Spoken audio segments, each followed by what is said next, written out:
പ്രിയപ്പെട്ട സുഹൃത്തുക്കളെ, nature life T വിയിലേക്ക് ഹാർദമായ സ്വാഗതം. നിങ്ങൾക്കും ഡോക്ടറാകാം, നിങ്ങളുടെ ഡോക്ടർ. ഞാനത് ഈയിടെയായി പറയാറില്ല, പക്ഷേ നമുക്കതങ്ങനെ വിട്ടുകളയാൻ സാധിക്കില്ല. നമ്മുടെ ലക്ഷ്യം നമ്മുടെ സാധാരണക്കാരനും യഥാർത്ഥത്തിലുള്ള ആരോഗ്യ വിജ്ഞാനം നൽകുക, രോഗങ്ങളില്ലാതെ ജീവിക്കാൻ എല്ലാവരെയും സഹായിക്കുക, രോഗം വന്നാൽ തന്നെ സ്വയം മാറ്റിയെടുക്കാനുള്ള വഴികൾ പറഞ്ഞു കൊടുക്കുക എന്നുള്ളതാണ്. അതിന് സമയമില്ലാത്തവരും അത് പ്രയാസമായി തോന്നുന്നവരുമൊക്കെ അവർക്ക് വേണ്ടി മാത്രമാണ് നേച്ചർ ലൈഫ് ചികിത്സാലയങ്ങളുള്ളത്. ചിലരൊക്കെ നേച്ചർ ലൈഫ് ചികിത്സാലയങ്ങളിൽ പണം വാങ്ങുന്നു, ദിവസം 1500-ഉം 2000-ഉം ഒക്കെ വാങ്ങുന്നു. ഭക്ഷണവും താമസവും ചികിത്സയും എല്ലാം കൂടി ചേർത്തിട്ട് അത് ഭയങ്കരമാണ് എന്നൊക്കെ പറയുന്നുണ്ട്. ഒരു ദിവസത്തിന് 25,000-ഉം 50,000-ഉം ഒക്കെ വാങ്ങുന്ന ചികിത്സകളെക്കുറിച്ച് അവർക്ക് പരാതിയൊന്നുമില്ല. എന്ത് ചെയ്യാൻ പറ്റും? ഓരോരുത്തർക്കും വീട്ടിൽ തന്നെ ചെയ്യാൻ കഴിയുന്നത് ഞങ്ങൾ പറഞ്ഞു കൊടുക്കുന്നുണ്ട്. ഫ്രീ ആയിട്ട് കിട്ടും സൂര്യപ്രകാശം. ദിവസവും അരമണിക്കൂർ വെയിൽ കൊള്ളണം. സൂര്യനൊന്നും കൊടുക്കേണ്ട ആവശ്യമില്ല. നല്ല പച്ചവെള്ളം കുടിക്കണം. കിണറും കുളങ്ങളും നല്ല വെള്ളം ഇപ്പോഴും തരുന്നുണ്ട്. കുപ്പിക്ക് 20 രൂപ കൊടുത്താലേ കിണർ വെള്ളം തരൂ എന്ന് വാശിയൊന്നും പിടിക്കുന്നില്ലല്ലോ. 10 പൈസ കൊടുക്കണ്ട, വെള്ളം വെറുതെ കിട്ടും. ഉപവാസമാണ് ഏറ്റവും നല്ല ഔഷധം. അഷ്ടാംഗ ഹൃദയം പറയുന്നുണ്ട്, ഞങ്ങളും പറയുന്നുണ്ട്. എന്ത് രോഗത്തിൻ്റെ ലക്ഷണം കണ്ടാലും ഉപവസിച്ചാൽ 90, 95, 99% ആ രോഗത്തിൻ്റെ മാറ്റം ഉണ്ടാകും. ഉപവസിക്കാൻ കാശ് മുടക്കണ്ടെന്ന് മാത്രമല്ല, സാധാരണ മുടക്കിക്കൊണ്ടിരിക്കുന്ന കാശ് മുടക്കേണ്ടതായും വരുന്നില്ല, നല്ല ലാഭമാണ്. വിശ്രമിക്കാൻ പറയുന്നുണ്ട്. വിശ്രമിക്കുന്നതിനും കാശൊന്നും മുടക്കണ്ട. യാത്ര ചെയ്യുന്നതിൻ്റെയും പലതരത്തിലുള്ള കാര്യങ്ങൾ ചെയ്യുന്നതിൻ്റെയും ചിലവ് അവിടെയും കുറഞ്ഞാൽ കിട്ടുക ഉണ്ട്. പിന്നെ നല്ല വായു നന്നായി ശ്വസിക്കാൻ പറയാറുണ്ട്. പ്രാണായാമം, യോഗ, അതിനും കാശ് കൊടുക്കണ്ട. നല്ല വായു ഇത്തിരി കൂടുതൽ ശ്വസിച്ചു, കാശ് കൂടുതൽ വേണമെന്ന് പറഞ്ഞ് ബില്ല് വരുമോ? ഇലക്ട്രിസിറ്റി വരണ പോലെ മാസം കൊള്ള ബില്ലൊന്നും വരില്ലല്ലോ. അപ്പോൾ പ്രകൃതി ജീവനം, പക്ഷി മൃഗാദികൾ, മത്സ്യങ്ങൾ, സസ്യജാതികൾ എല്ലാം ചെയ്തുകൊണ്ടിരിക്കുന്നതാണ്, നടന്നുകൊണ്ടിരിക്കുന്നതാണ്, സ്വാഭാവികമായി നടന്നുകൊണ്ടിരിക്കുന്നതാണ്. അതിന് 10 പൈസയുടെ ചിലവില്ല.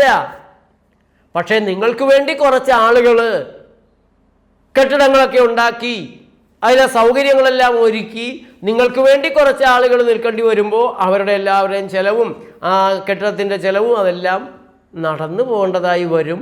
അതുകൊണ്ട് വേറെ നിവൃത്തിയില്ല. ഇവിടെ ഇന്ന് ഞാൻ നിങ്ങളുടെ മുന്നിലേക്ക് വന്നത് മാംസാഹാരത്തിൻ്റെ അപകടങ്ങളെ ഒന്ന് അടിവരയിട്ട് പറയാനായിട്ടാണ്. അപ്പോൾ നിങ്ങളിൽ ചിലർ ചോദിക്കും, അതല്ലേ നിരന്തരം നിങ്ങൾ പറഞ്ഞുകൊണ്ടിരിക്കുന്നത്, അതല്ലേ പറയാനുള്ളൂ, മാംസാഹാരത്തിൻ്റെ ദോഷവും മരുന്നിൻ്റെ ദോഷവും.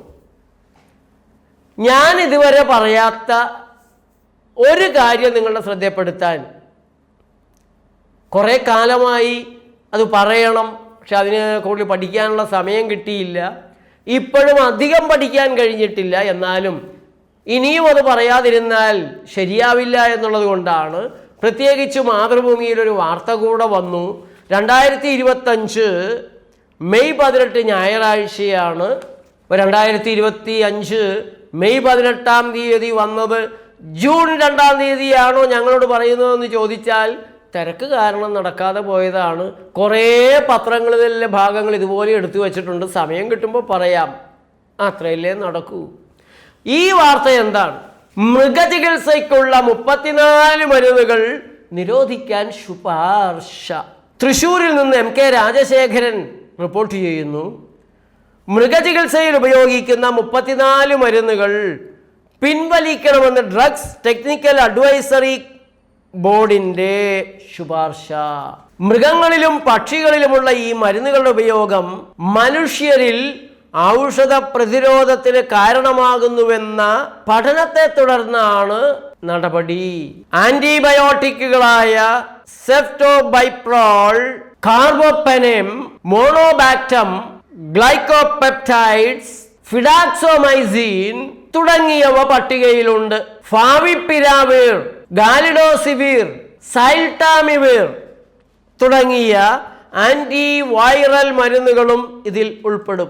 കാർബോക്സി പെൻസിലിനുകൾ, ബീറ്റ ലാക്ടമേസ് ചേർന്ന സെഫാലോസ്പോറിൻ സംയുക്തങ്ങൾ, ഫോസ്ഫോനിക് ആസിഡുകളിൽ നിന്നുണ്ടാക്കുന്ന മരുന്നുകൾ തുടങ്ങിയവയുടെ ഉപയോഗം സംബന്ധിച്ചും റിപ്പോർട്ടുകൾ തേടിയിട്ടുണ്ട്.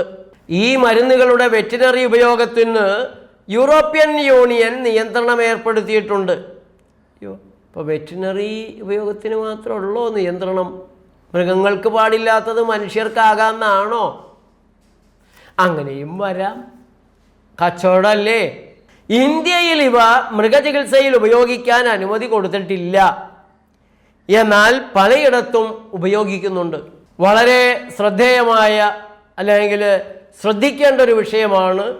ഈ വാർത്ത പ്രത്യേകമായി എടുത്തു കൊടുത്തതിന് MK രാജശേഖരന് നന്ദി പറയുകയാണ്. ആദ്യം ആരും ചോദിക്കാനും പറയാനും ഇല്ലല്ലോ. എന്ത് പറ്റിയാലും പാവങ്ങൾ പറയുകയില്ല, വർത്തമാനം പറയാൻ പറ്റില്ലല്ലോ. ആ പാഷാണ് വിട്ടു തന്ന് എൻ്റെ വയറ് കുളഞ്ഞു പോയി, അൾസർ വന്നു എന്ന് പശു പറയില്ല, ആട് പറയില്ല, നായ പറയില്ല, പൂച്ച പറയില്ല. ഭഗവാനെ, നായ്ക്കൾ മുഴുവൻ ഓടിച്ചിട്ട് മനുഷ്യരെ കഴിക്കുന്നുണ്ട്. ഇതുപോലുള്ള വല്ല മരുന്നും കഴിച്ചിട്ടാണോ? ഇനി പേവിഷ വാക്സിൻ എടുത്തതിന് ശേഷം അതിൻ്റെ വാക്സിൻ ഇൻഡ്യൂസ്ഡ് വല്ലതും ആണോ? അറിഞ്ഞുകൂടാ. അതിനെക്കുറിച്ചൊക്കെ പഠിക്കാനുള്ളൊരു സംവിധാനം നമുക്കില്ല. ഉള്ള സംവിധാനങ്ങൾ അങ്ങനെയൊന്നും പഠിക്കത്തുമില്ല. കച്ചവടത്തിനെതിരായി ഒന്നും ചെയ്യാൻ പാടില്ല എന്നുള്ളതാണ് എല്ലാവരുടെയും പ്രധാനപ്പെട്ട തീരുമാനം. മാംസാഹാരത്തെക്കുറിച്ച് ഞാൻ പറയുമ്പോഴെല്ലാം ഈ ആൻറ്റിബയോട്ടിക്കുകൾ കൊടുക്കുന്നതിനെക്കുറിച്ച് സൂചിപ്പിക്കാറുണ്ടെങ്കിലും ഇത്രയേറെ ഭീകരമാണ് അവസ്ഥ എന്ന് മനസ്സിലാക്കിയിരുന്നില്ല. ഓരോ മരുന്നിലും 10 രോഗങ്ങളെ ഒളിപ്പിച്ചു വെച്ച് അതൊക്കെ സൈഡ് എഫക്റ്റ് ആണെന്ന് പറഞ്ഞ്, അതൊക്കെ ഞങ്ങൾ തന്നെ പറയുന്നില്ലേ, അതുകൊണ്ട് ശാസ്ത്രമാണെന്ന് പറഞ്ഞ് കള്ളക്കച്ചവടം നടത്തുന്നവർ മിണ്ടാപ്രാണികളെ എങ്ങനെ മുതലെടുക്കുന്നു എന്നുള്ളത് ഞാൻ ഇത് പറയുമ്പോൾ ഈ മിണ്ടാപ്രാണികളുടെ ഗതികേടിനെ കുറിച്ച് പറയുമ്പോൾ ഒരു രസകരമായൊരു കാര്യം ഓർക്കുന്നതിടെ പറയാം. കടലിൽ മത്സ്യബന്ധന ബോട്ട് മുങ്ങി 9 പേര് അവശരായി കരക്കടിഞ്ഞു. അപ്പോൾ ആ രാജ്യക്കാർ അവരെ രക്ഷിച്ചു, അവരെ ആശുപത്രി കൊണ്ടുപോകേണ്ടതുണ്ട്. അങ്ങനെ അവർ ഈ 9 പേരെയും എടുത്ത് അവിടുത്തെ അറിയപ്പെടുന്ന ആശുപത്രി കൊണ്ടുചെന്നു. എന്തു ചോദിച്ചാലും ഇവർക്ക് മനസ്സിലാകുന്നുമില്ല. അവരിങ്ങോട്ട് പറയുന്നത് ഡോക്ടർമാർക്കും മനസ്സിലാവണില്ല. എന്തു ചെയ്യും? എന്താണ് ഇവരുടെ ബുദ്ധിമുട്ടുകൾ ബാക്കിയുള്ളത്? അറിയണ്ടേ? അവിടെ ഡോക്ടർമാരുടെ കൂടിയാലോചന നടത്തി. അങ്ങനെ അവർ തീരുമാനമെടുത്തു, ഈ 9 പേരെയും അടുത്തുള്ള മൃഗാശുപത്രിയിലേക്ക് വിട്ടു. രോഗി പറയുന്നത് മനസ്സിലാവാതെ ചികിത്സിക്കാൻ അവർക്കല്ലേ പറ്റുള്ളൂ. പാവം മൃഗങ്ങളിൽ എന്തു മരുന്നും ചെലുത്താം, എന്തു സംഭവിച്ചാലും അറിയാൻ പോണില്ല. മരുന്ന് കഴിച്ച് ഉടനെ എങ്ങാനും ചത്തുപോയാൽ മാത്രമേ പ്രയാസമുള്ളൂ. ഇപ്പം മൃഗങ്ങളുടെ മേഖലയിൽ കൊടുത്തു വരുന്ന മരുന്നുകൾ അത് വലിയ തകരാറുകളാണ് മനുഷ്യരിൽ ഉണ്ടാക്കുന്നത്. സിംഗപ്പൂർ ഫുഡ് ഏജൻസി, സിംഗപ്പൂർ ഗവൺമെൻറ്റിൻ്റെ ഏജൻസിയാണ്. അവരുടെ വെബ്സൈറ്റ് പറയുന്നത് veterinary drug residues in food, മൃഗങ്ങളിൽ ഉപയോഗിക്കുന്ന മരുന്നുകളുടെ അംശങ്ങൾ ഭക്ഷണ സാധനങ്ങളിലെത്തുന്നു. മാംസാഹാരം കഴിക്കുന്നവർ ചെവിക്കുന്നുള്ളുക, അവർ കഴിക്കുന്ന മാംസാഹാരങ്ങളിൽ പെട്ടിരിക്കുന്ന പല മരുന്നുകളും അവർക്ക് ഹൃദ്രോഗവും അൾസറും സ്ട്രോക്കും ക്യാൻസറും ഉണ്ടാക്കാൻ കഴിയുന്നവയാണ്. അപ്പോൾ അത് എന്തൊക്കെ കൊണ്ടാണെന്നുള്ളതിന് യൂറോപ്യൻ ഏജൻസി പറയുന്നത് usage of antibiotics when it is not necessary. അപ്പോൾ നെസസറി ആയിട്ട് ഉപയോഗിച്ചതൊന്നും വരില്ലേ? അപ്പോഴും വരും. അതിപ്പോൾ എന്ത് ചെയ്യാൻ പറ്റുമെന്നായിരിക്കും ഡ്രഗ് ഏജൻസി പറയുക. അവർക്ക് അത്രയല്ലേ പറ്റുള്ളൂ. നോട്ട് ഫോളോയിങ് മാനുഫാക്ചേഴ്സ് ഇൻസ്ട്രക്ഷൻ അതായത് അഡ്മിനിസ്ട്രേഷൻ റോങ് ഡോസേജ്, തെറ്റായ ഡോസ് ഉപയോഗിക്കുക, തെറ്റായ വഴിയിലൂടെ ഉപയോഗിക്കുക. ഇപ്പോൾ ഇൻട്രാവേനസ് ആയിട്ടുള്ളത് ചിലപ്പോൾ വായിലൂടെ കൊടുത്തു എന്ന് വരും, വായിലൂടെ കൊടുക്കേണ്ടത് ചിലപ്പോൾ കുത്തിവെച്ചു എന്ന് വരാം, പലതരത്തിൽ വഴിമാറിപ്പോവാം. ടൈപ്സ് ഓഫ് വെറ്ററിനറി ഡ്രഗ്സ്, മരുന്നിൻ്റെ തരം തന്നെ മാറിപ്പോവാം. Administrating banned drugs which are harmful in humans, മനുഷ്യരിൽ അപകടമുണ്ടാക്കുന്ന മരുന്നുകൾ, നിരോധിക്കപ്പെട്ട മരുന്നുകൾ ഉപയോഗിക്കുക. അത് വ്യാപകമാണ്. വിദേശ രാജ്യങ്ങളിൽ നിരോധിച്ച വെറ്റിനറി ഡ്രഗുകൾ നമ്മുടെ നാട്ടിൽ ഉപയോഗിക്കുന്നു. നമ്മുടെ നാട്ടിൽ നിരോധിച്ചത് തന്നെ നമ്മുടെ നാട്ടിലും തുടർന്ന് ഉപയോഗിക്കുന്നു. ആരാ ചോദിക്കാൻ? അതേപോലെ വിഡ്രോവൽ ടൈം, ഈ മരുന്നൊരു മൃഗത്തിൻ്റെ ഉള്ളിലെത്തിയാൽ ആ മരുന്നിൻ്റെ അവശിഷ്ടങ്ങളെല്ലാം ആ മൃഗത്തിൻ്റെ ശരീരത്തിൽ നിന്ന് പോയിത്തീരുന്നതിന് മുമ്പ് മൃഗത്തെ വധിക്കുകയും അതിൻ്റെ ഇറച്ചി തിന്നുകയും ചെയ്താൽ ഭേഷാവില്ലേ? മിക്കവാറും മരുന്നുകൾ 4-5 കൊല്ലം വരെയെല്ലാം കരളിലതിൻ്റെ അംശങ്ങളുണ്ടാകും. അപ്പോൾ ചില ആളുകളുടെ രുചികരമായ വിഭവമാണ് കരള്. എൻ്റെ കരളേ എന്ന് പറഞ്ഞ് കരൾ തിന്നും. അതിൻ്റെ കൂട്ടത്തിൽ ആൻറ്റിബയോട്ടിക്കും പെയിൻ കില്ലറും പനിമരുന്നും എല്ലാം ഉണ്ടാകും. കരൾ പണി തരും. അതേപോലെ മൃഗങ്ങൾക്കുള്ള ഭക്ഷണപാനീയങ്ങൾ, മരുന്ന് അതിൽ ചേരാം, കണ്ടാമിനേഷൻ വരാം, പലതരത്തിൽ അതെല്ലാം വരാം. ഇപ്പോൾ ആൻറ്റിബയോട്ടിക് കഴിച്ച ഒരാൾ മൂത്രം ഒഴിച്ചു, ആ മൂത്രം മഴവെള്ളത്തിൽ കുളത്തിലോ കിണറിലോ വന്നു, ആ വെള്ളം മനുഷ്യരും കുടിക്കാം, മൃഗങ്ങളും കുടിക്കാം.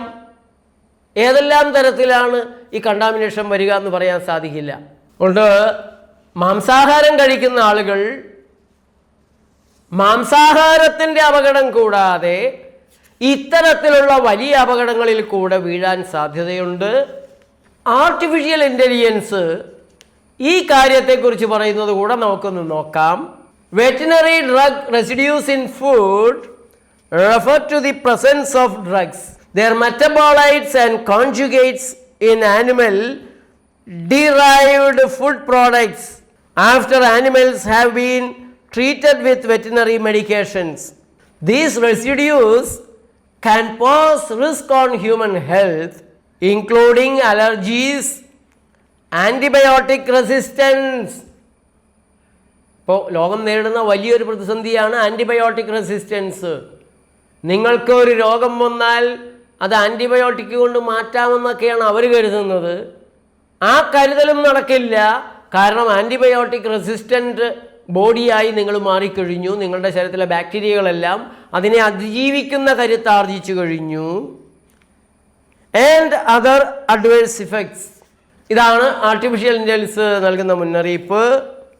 ഏറെക്കാലങ്ങൾക്ക് മുമ്പ് ഇന്ത്യ ഗവൺമെൻറ് ചില വെറ്റിനറി ഡ്രഗുകൾ നിരോധിച്ചിരുന്നു. അതിലൊന്ന് നിമേസുലൈഡാണ്. അത് പനിക്ക് വ്യാപകമായി നൽകുന്നൊരു മരുന്നാണ്. ഇത് മൃഗങ്ങൾക്ക് ഇങ്ങനെ നൽകിയിരുന്നു എന്നുള്ളത് ഒരു പുതിയ അറിവാണ് എനിക്ക്. ഈ മൃഗങ്ങളുടെ ശവശരീരങ്ങൾ തിന്ന കഴുകന്മാർ ചാകാൻ തുടങ്ങി. ഇപ്പോൾ നിമേസുലൈഡ് മൃഗങ്ങൾ കഴിച്ചു, അത് ചത്തു, അതിനെ തിന്ന കഴുകന്മാർ ചാകാൻ തുടങ്ങി. അങ്ങനെ വ്യാപകമായി കഴുകന്മാർ ചാകാൻ തുടങ്ങിയപ്പോഴാണ് മൃഗങ്ങൾക്ക് നിമേസുലൈഡ് കൊടുക്കുന്നത് കേന്ദ്ര സർക്കാർ നിരോധിച്ചത്. അതുകൊണ്ട് മാംസാഹാരം കഴിക്കുന്നവർ, പ്രത്യേകിച്ച് ബ്രോയിലർ മാംസങ്ങൾ കഴിക്കുന്നവർ, ഫാം ഫിഷ് കഴിക്കുന്നവർ വളരെ വളരെ ജാഗ്രത പാലിക്കണം. നല്ലത് എപ്പോഴും സസ്യാഹാരമാണ്. അവിടെയും കീടനാശിനികൾ ഇടുന്നുണ്ട്. പക്ഷേ അത് നല്ലൊരു ശതമാനവും കഴുകുമ്പോൾ പോകും, തൊലി ചെത്തിക്കളയുമ്പോൾ പോകും. ഫ്രഷായ പഴങ്ങളും പച്ചക്കറികളുമാണെങ്കിൽ അതിൽ ആൻറ്റി ഓക്സിഡൻസ് ഉണ്ട്. ഇതുപോലുള്ളതിനെ നിർവീര്യമാക്കാനുള്ളൊരു കഴിവ് ഭാഗ്യവശാൽ അതിനുള്ളിൽ തന്നെയുണ്ട്. കഴിയുന്നത്ര ഷെയർ ചെയ്യണം, കമൻറ്റുകൾ എഴുതണം, ലൈക്ക് ചെയ്യണം. നന്ദി, നമസ്കാരം.